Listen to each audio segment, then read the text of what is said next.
Oh my god. Oh my god.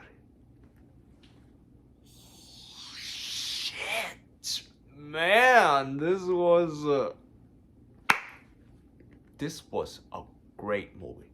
It was amazing. It was spectacular. All of the positive words you can think about. It was that. I love this movie.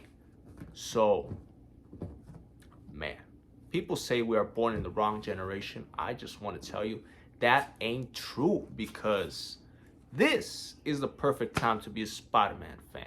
And if you're a Spider-Man fan, you should be proud that we exist in this universe where Spider-Man is a hit and his movies are great. So I just wanted to let that out of my system. Now, let me get professional and do this review.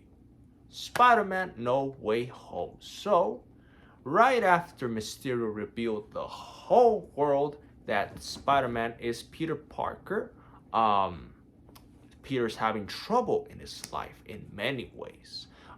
While there is, he is pretty much a celebrity right now, there's people who resent him for the trickery of Mysterio, if you will. And there's many other problems that come with an identity being revealed of Vigilante, which not only affects Peter, but also the people around him that he cares about, right? So, because of that, he decides to take extreme measurements in asking Doctor Strange a favor. A spell that can erase the memory of everyone knowing he is Spider Man. And while at the beginning it looks like it's working, he then thinks, oh no, but then MJ's gonna forget. Then Ned's gonna forget. Then May and so forth.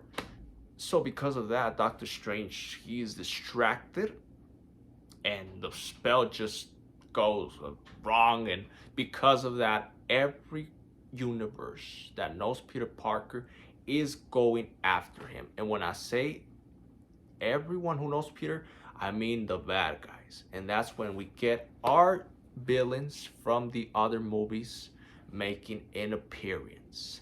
So that's all I'm gonna say about the plot because I am not gonna spoil it. So let's talk about the performances. No, let's talk first about the action. Yeah, we'll do the action. The fights were great. Beautiful CGI. Like, I think the CGI gets better each year, and that's a great relief for me to see that in the movies.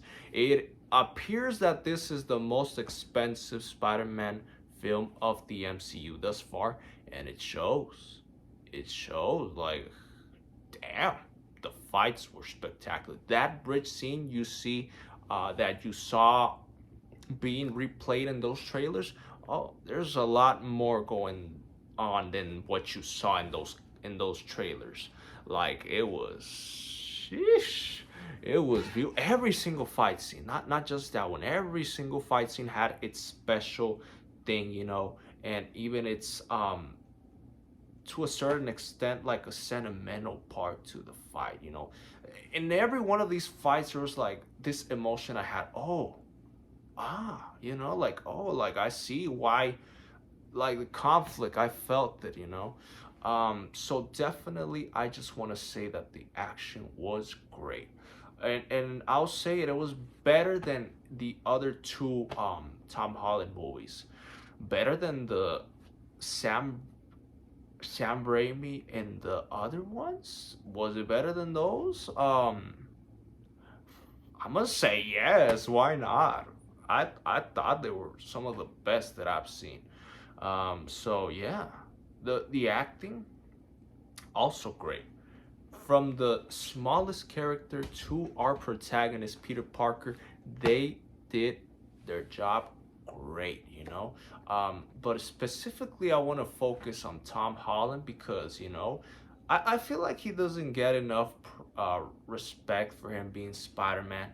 But I gotta say, in this movie, I saw Peter Parker this time. Like I've always liked him, but now I like him even more. You get depth with Peter Parker. You see him having these conflicts, you know, and that's the big conflict there is, you know, because Doctor Strange is telling Peter these villains, they have to go back to your universes, and even though some of them die, um, I mean, in Doctor Strange, following logic and reason, he's like, hey, like I know it sucks, but like it's their lives against like the whole existence, the concept of reality. So I mean, they gotta die for the greater good. And Spider-Man, you know, being a heart of gold, just wanting to do the right thing, he just wants to give them a second chance. And I really like that they go very into that.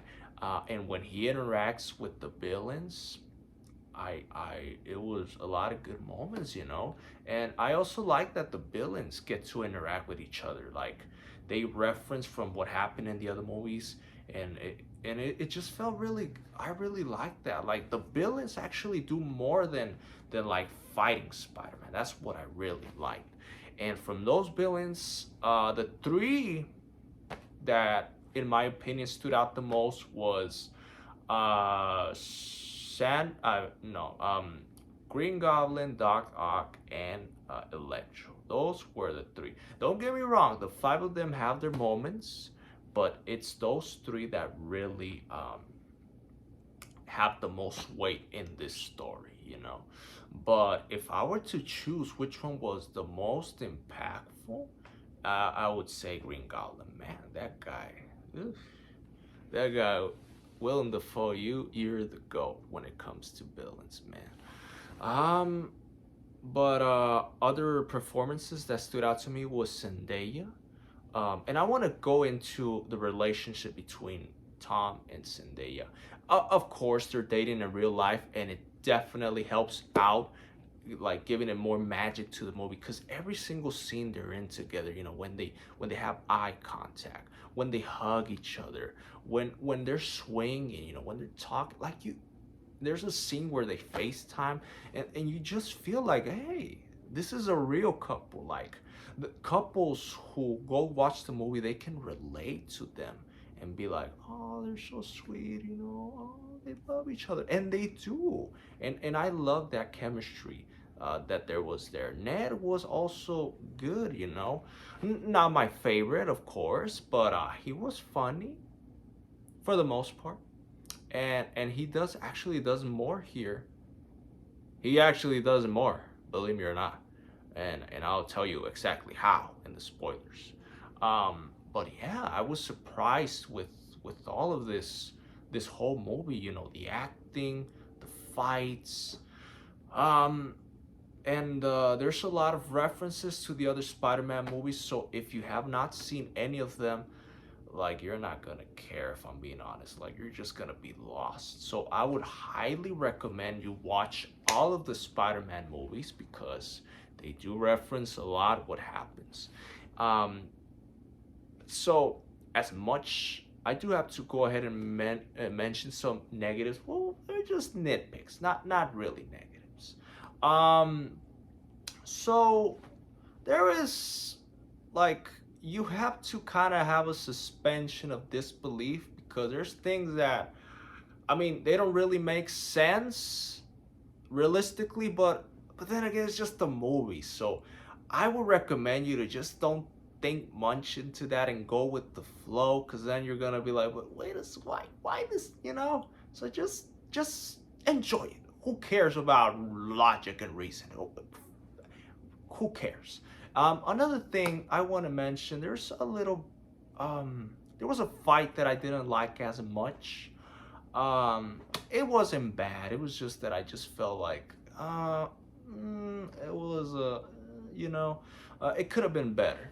But other than that, I have nothing but positives to say. There is only two credit scenes in the movie, so it's one in the beginning and one all the way into the end. And I suggest you stay there and watch them. But yeah, just a quick recap. Spider-Man No Way Home, amazing. It was spectacular. It was awesome. The villains did a great job. Spider-Man did a great job. Everyone did a great job, you know. So because of that, because I am so excited, you know, I'm gonna give this movie a 10 out of 10. Yes, sir. 10 out of 10. Way to go, Spider-Man. So once again, thank you so much for everyone who watches my videos. I appreciate it a lot, guys. That is why I'm still making videos, because of you guys. I care about your time. So thank you. I'll go ahead and do spoiler review for sure. I'll do it. Go watch the movie and watch it again and again. Buy it on Blu-ray. I sure as hell I'm gonna buy it, and all the Spider-Man movies as well. You know. But once again, this is Infame Ayala. Thank you so much. Make sure to like and subscribe, and I'll see you on the next one, guys. Peace out. Peace out. I always have a hard time with this thing. Latest, guys.